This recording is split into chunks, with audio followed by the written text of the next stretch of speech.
¿Qué es lo que ustedes encuentran? ¿Cuál es el caminito? No sé si me pueden decir el truco del bueno, mago no. para que te tiene que cerrar. La gente cree que los abogados encontramos en una hebrita y de ahí desmanejamos un caso. Yo creo que los casos están mal armados. Yo creo que ha habido siempre mucha presión mediática, mucha presión política y se dejan de armar, se dejan de vigilar, ¿no? Y ahora va a ser todavía más difícil, porque con el nuevo sistema penal acusatorio estábamos acostumbrados, nos entrenamos a la opinión pública y a nuestro lenguaje y a nuestros políticos a que cuando alguien está acusado hay que meterlo a la cárcel. Y ahora, pues la verdad es que con la nueva reforma, la gran mayoría de los delitos vinculados con corrupción no son de prisión preventiva oficiosa. ¿Qué quiere decir eso? Que las personas no van a estar en la cárcel mientras se enfrenten. Es decir, la foto esa de la que hablaban hace un rato, tras las rejas... Ya no va a servir, digamos. No va a estar. Ya no va a servir. Yo creo que, y extiendo un poco mi tiempo, yo creo que nos está alcanzando la hora, ¿no?, de nuestra ineficiencia. Y hay una cosa que me parece muy preocupante, porque también estamos viendo que muchos casos de corrupción, donde están actuando es en el extranjero, y no en el extranjero. Ya vimos un caso en España, pero lo voy a decir muy claro, en Estados Unidos, porque hoy la corrupción es un crimen transnacional. Porque en el momento en que el dinero sale del país y empieza a tocar otras... ¿A lavarse por ahí?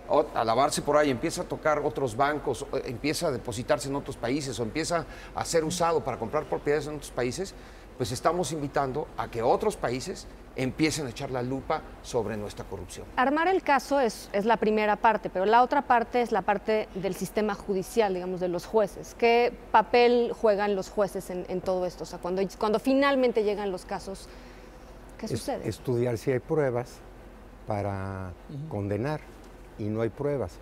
Uno de los casos, digamos, emblemáticos, entre comillas, de corrupción que yo defendí fue el Pemex Gate. Es que Petróleos Mexicanos le entregó 600 millones de pesos al sindicato y para que de esos 600 millones, 500 se los dieran al PRI para la campaña de la Bastida a la presidencia. Del señor Labastida a la presidencia. Es delito utilizar dinero público para financiar una campaña. Y se hizo un escándalo, se llevó a cabo todo un juicio, y para que ese juicio yo lo ganara con la siguiente defensa. Sí es cierto, yo sindicato, que recibí 600 millones de pesos de petróleos. Sí es cierto que de esos 600 millones le di 500 millones al PRI. Y si al final de cuentas dejaron de ser dineros públicos, en el momento en que ingresaron a mi patrimonio, al patrimonio del sindicato, se volvieron privados y yo como ente privado se los di al PRI. Que el PRI los haya o no reportado, pues era un problema del PRI.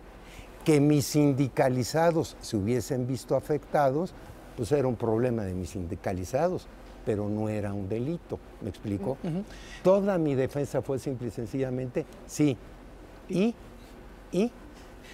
Germán Martínez, del otro lado del escritorio, ¿se frustran? La verdad es que luego se generan expectativas y eso también no es correcto.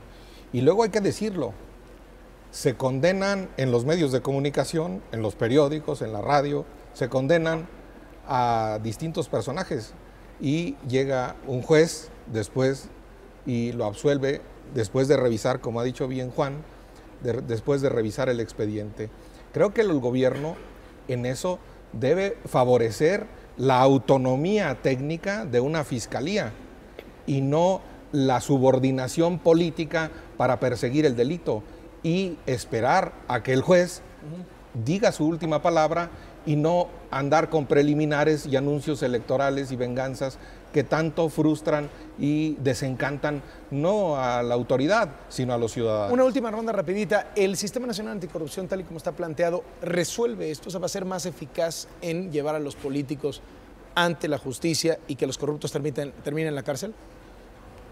Yo creo que debemos darle el beneficio de la duda, y a iniciativas como la Ley 3 de 3, pero lo que para mí abona en una cultura de rendición de cuentas es la otra Ley 3 de 3, libertad de expresión y libertad de expresión, que se airee. los casos, que se conozcan y que los jueces los juzguen conforme a derecho. Agustín Acosta. Yo creo que va a generar mucha frustración porque es un sistema diseñado para responsabilidades administrativas. Están pidiendo un fiscal anticorrupción, es decir, un fiscal ministerio público. Estamos en espera también de un fiscal general de la República que va a durar 9 años. Yo no sé qué ser humano aguanta 9 años en la Fiscalía General de la República. Juan, tú lo sabes, no ha habido un procurador recientemente que haya durado más de 2 o 3, 4 años. Pero es un avance. Yo también creo que la ley 3 de 3 está muy bien. De nuevo, me preguntabas tú hace un momento, y aquí me detengo, que si el problema son los jueces. Yo en los casos que he litigado siempre he visto jueces muy competentes. Creo que está más del lado del Ministerio Público, de armar expedientes con seriedad y, por otro lado, irnos acostumbrando a cómo va a ser Pero, la nueva perdón, impartición esos de justicia. expedientes que no se arman con seriedad, no se arman con seriedad porque hay debilidad institucional, porque hay falta de voluntad, porque no hay la autonomía necesaria. Es una mezcla de factores. Hay debilidad institucional, hay incompetencia y luego hay Consigna. una consigna. Juan Velázquez, por último. ¿El Sistema Nacional Anticorrupción resuelve esto? Yo creo que la corrupción en México, el problema terrible de la delincuencia, no se va a resolver si seguimos viviendo en la impunidad. Una impunidad que en México es del 99% de los delitos que se cometen. Una impunidad que no es nada más de los funcionarios, sino una impunidad que es de todos los que ahora en México podemos hacer y deshacer, literalmente hacer y deshacer, sin consecuencia alguna. Eso es lo que ahora pasa en México. Muchas gracias a los tres por despertarse temprano. Gracias. Y gracias por venir a exponernos Gracias. esto aquí al estudio.